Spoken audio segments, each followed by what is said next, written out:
Hoje, então, o assunto é desenho isométrico. A gente vai fazer um exercício, que é a construção dessa peça que está aqui no canto inferior da tela. Eu começo, primeiramente, fazendo os eixos isométricos, que é onde a gente vai marcar, né, as medidas.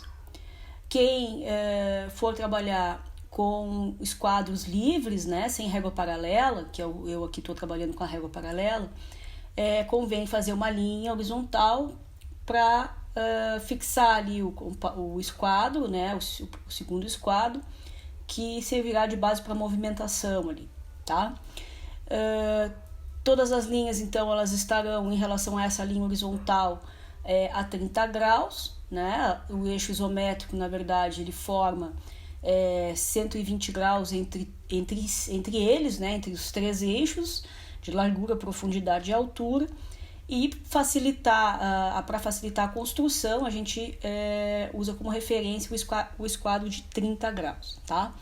Então, aqui eu estou construindo o envolvente, né? O sólido envolvente, ou seja, um prisma que vai ser uma referência para a marcação das medidas da peça e que tem as dimensões totais, né? As maiores dimensões de comprimento, largura e altura que a peça possui, né? Então, neste prisma, neste sólido envolvente, né, que eu vou marcar os desenhos das faces, né, lateral, esquerda, frontal e superior, a fim de fazer então o desenho propriamente. Primeiro eu vou marcar aqui, vou dar uma ênfase, né, na construção dos círculos, né, das partes circulares do objeto, o furo e a base circular. E nesse sentido, a gente vai construir primeiramente um quadrado maior para a construção do círculo, da circunferência, né, externa, o arco externo, e depois o furo menor, tá? Então aqui para vocês verem, né, a questão aqui do ângulo de 30 graus, do esquadro, né, de 30 graus, para que a gente construa a perspectiva, né, e vocês podem fixar ali um outro esquadro. Eu aqui estou usando a régua paralela, tá? Então, nós vamos começar, como eu estava dizendo, com esse quadrado, né, maior e quadrado menor. Então, é muito importante que essas medidas sejam muito precisas, né, porque elas darão base para as linhas de construção dos furos, né, e do arco ali de circunferência que a gente vai fazer, tá? A partir do método que a gente vai construir aqui, que vai formar uma elipse de certa forma, uma falsa elipse de certa forma, porque ela é uma elipse simplificada, tá? Então, eu marquei o centro, né, de onde estão os dois furos, que são concêntricos, e fechei com linhas bem finas, porque serão apagadas, o quadro, né, o quadrado maior, que vai, que onde estará inscrito a circunferência, né, a circunferência externa, tá, a circunferência maior. A circunferência menor eu também vou fazer aqui a partir do centro, as dimensões, né, dela, que tem um raio ali, de um diâmetro de 20 centímetros, um raio de 10, e vou marcar este quadro também para me ajudar na construção. Então, como são dois arcos, duas circunferências ali concêntricas, eu vou ter que trabalhar em quadros, né, em quadrados ali separados, né, já que nós vamos usar esses pontos, né, dos vértices e diagonais para a gente construir, tá? E pontos médios. Então, vou numerar aqui os vértices como 1, 2, 3 e 4 menor, né? E o A, B, C e D menor ali também, pequenininho, botei a letra menor, como pontos médios, né? Ali das arestas do meu quadrado. Então, primeira diagonal, o primeiro ponto, ponto 1, ele direto já me dá, né, eu abrindo meu compasso no ponto médio D lá, ele já me dá o primeiro arco, né, dessa elipse. E da mesma forma, o ponto 3, né, o vértice 3, vai me permitir a construção a partir do ponto médio A, né, o arco oposto, né. Então aqui agora eu vou fazer do arco maior, né, botando a ponta seca do compasso no ponto 1, né, no vértice 1, e abrindo meu compasso até os pontos médios, né, D e C, tá? Então já construí aqui 3 arcos que definem já parcialmente as minhas curvas, tá? Então agora eu vou construir uma diagonal, né, oposta aqui aos pontos que eu utilizei para o traçado dos arcos, que vai passar pelo centro e, portanto, essa diagonal ela servirá para ambos os quadrados, né? Então, tanto o quadrado menor quanto o quadrado maior vão se utilizar dessa diagonal, e vou ligar os vértices que eu usei de ponta seca aos pontos médios que eu também usei para abrir o compasso, né? Então, eu vou ligar o 1 ao C e o 3 ao A, aqui no quadro menor, né? Quando essas duas linhas interceptam a diagonal maior ali que ligou 2 e 4, né, dos quadrados, eu tenho um ponto definido que é o centro dos arcos menores da minha elipse, tá? Então aqui já estou traçando, ó, nessa intersecção entre a diagonal maior e as pequenas ligações ali, né, do vértice 1 ao ponto médio do quadrado e o vértice do ponto C, no caso, né, e do vértice 3 ao ponto D, tá? Então já fiz a minha elipse menor ali, né, porque o meu círculo em isométrica, né, ele se torna uma elipse, tá? Então por isso essa construção é um pouco mais complexa, porque ela não é um círculo simplesmente, ele é um círculo isométrico, na verdade, tá? Então, farei o mesmo procedimento pro quadrado maior, aqui ligando o vértice 1 ao ponto médio, né, da aresta lateral ali, o ponto C, para traçar, como aqui é metade, né, eu só tenho meia circunferência, eu desprezei os passos seguintes para fechamento, né?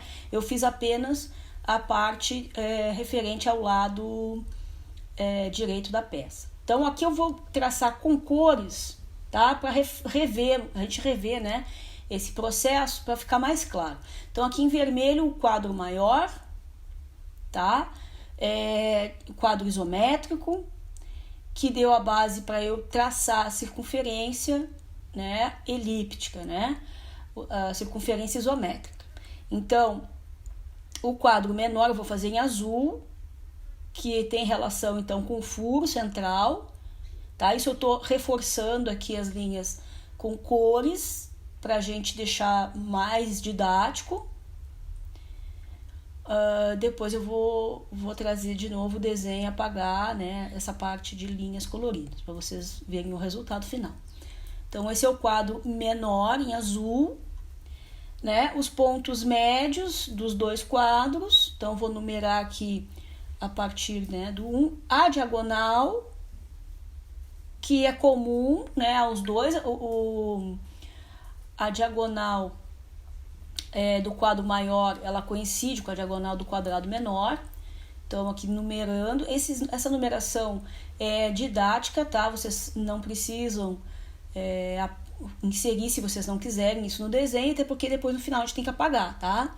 Então todos esses traços de construção, eles deverão ser apagados. Aqui é uma ênfase para a gente ver bem os pontos que a gente está traçando, ó. Então vou traçar de 1 a C e de 3 a A, ó. E aqui na intersecção entre a diagonal do 4 com 2 e da reta 1C, eu vou formou ali um ponto, né, que é o centro do arco menor da elipse externa. Ó, ali tô marcando esses pontos com uma bolinha ali para vocês verem bem, tá? A mesma coisa aqui na reta A3, quando intercepta a diagonal, né? 4, 2. Também vai formar um ponto. Ó, aqui eu vou fazer com caneta esses arcos para ficar mais visível, tá? Apesar de não ser tão preciso o meu compasso, porque ele é um compasso antigo já, né? Que tá um pedacinho quebrado, mas dá para ter uma ideia ali como fica mais visível, né? Com a caneta. Não vai ficar tão preciso quanto com a lapiseira, com compasso, com grafite no caso. Bom, aí ali, como eu só tinha no arco externo, né, esses 2 arcos, né, eu não precisei usar o ponto, a intersecção do ponto da reta 4, 2 com A3, tá? Não, mas ali permitiria que a gente traçasse o outro lado, né, da circunferência ali da circunferência isométrica. Bom, aqui então o segundo ponto marcar aqui em vermelho, né? Os pontos, os centros dos arcos do furo interno, né? Da circunferência interna.